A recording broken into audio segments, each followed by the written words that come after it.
Hello everyone, আসসালামু আলাইকুম। সবাই কেমন আছেন? আলহামদুলিল্লাহ, আমরা তো ভালো আছি। আজকে খুব দারুণ একটি রান্না রাঁধতে যাচ্ছি আর ভাবলাম আপনাদের সাথে শেয়ার করি।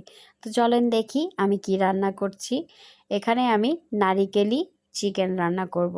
এর জন্য প্রয়োজন পেঁয়াজ, আর পেঁয়াজটাকে খুব ভালো করে ভেজে নিয়েছি। একে একে মশলাগুলো অ্যাড করে দেব। হলুদ গুঁড়ো, মরিচ গুঁড়ো, ধনিয়ার গুঁড়ো, জিরের গুঁড়ো, দারচিনি, এলাচ, তেজপাতা, আর সাথে গোলমরিচটা কিন্তু আস্ত দেব। আর নারিকেলি চিংড়ি রান্নার জন্য কিন্তু নারিকেল কুড়োনো প্রয়োজন। সেটা আমি হাফ নারিকেল নিয়েছি কুড়িয়ে, ঠিক আছে। আর তারপর নারিকেল দুধটাও এখানে অ্যাড করব পর্যায়ক্রমে। তারপর যাই হোক, মশলাটাকে খুব ভালো করে কষিয়ে তেল উঠে এসেছে। এর মধ্যেই আমি ধুয়ে কেটে বেছে মুরগিটাকে দিয়ে দিব। আমি কিন্তু এই চিকেনটা দেওয়ার আগে হালকা একটু সরিষার তেলে ভেজে নিয়েছিলাম। কোনো মশলা না, শুধু মরিচ গুঁড়ো আর লবণ গুঁড়ো মিলিয়ে লবণটাকে মেখে খুব ভালো করে সরিষার তেলে একটু হালকা আঁচে ভেজে তারপর চিকেনটাকে এখানে দিয়ে দিয়েছি। যখনই দেখবেন মশলার সাথে চিকেনটা খুব ভালো করে কষানো হয়ে গেছে, এখানে খুব ভালো করে কষানো হয়ে গেলেই কিন্তু গরম পানিটা অ্যাড করে দেবেন। আর তারপরে এই চিকেনটা আস্তে আস্তে হয়ে যাবে।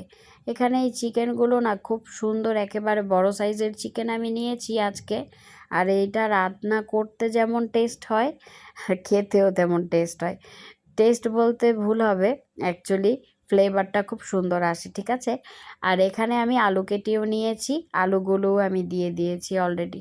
আর পানির সাথে কিন্তু ওই যে বললাম নারিকেল দুধ অ্যাড করব। আর হাফ নারিকেলটাকে খুব ভালো করে ব্লেন্ড করে দুধ করে সেটাকেও আমি এখানে চিকেনে অ্যাড করে দিয়েছি। আর লবণটাও চেখে দেখছিলাম, খুব বেশি টেস্টি হয়েছে কিন্তু।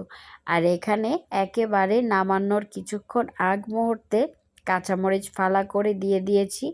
ভালো একটা স্ট্রং ফ্লেভার আসবে এতে। আর একটু জিরে গুঁড়ো দিয়ে দিয়েছি আর ধনিয়া পাতাটা দিয়েছি খুব সুন্দর দেখানোর জন্য। যাই হোক, রান্নাটা আমার অলমোস্ট ডান। আর এখানে আমি চিংড়ি লাউ রান্না করব। আর এই চিংড়ি লাউটা কিন্তু খেতে খুব বেশি ভালো লাগে। কেউ রুটির সাথে খেয়ে থাকে, আবার কেউই বা ভাতের সাথে। তবে আমি কি খাবার সার্ভ করলাম চলেন এক নজরে দেখে নেই। এখানে চিকেনটা আমি একেবারে কড়াই সহ আস্ত একেবারে টেবিলে সার্ভ করে দিয়েছি। ভাত বেড়ে নিয়েছি, নারিকেল দিয়ে একটু খুব সুন্দর করে সেমাই রান্না করেছি, পরোটা ভেজে নিয়েছি, ভাত করেছি আর ডাল করেছি, আর লাউয়ের তরকারি। লাউটাকে চিংড়ি দিয়ে রান্না করেছি। এই ছিল আমার আজকের খাবার দাবার।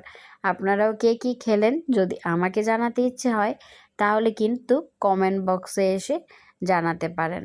আজকে এই পর্যন্তই, সবাই ভালো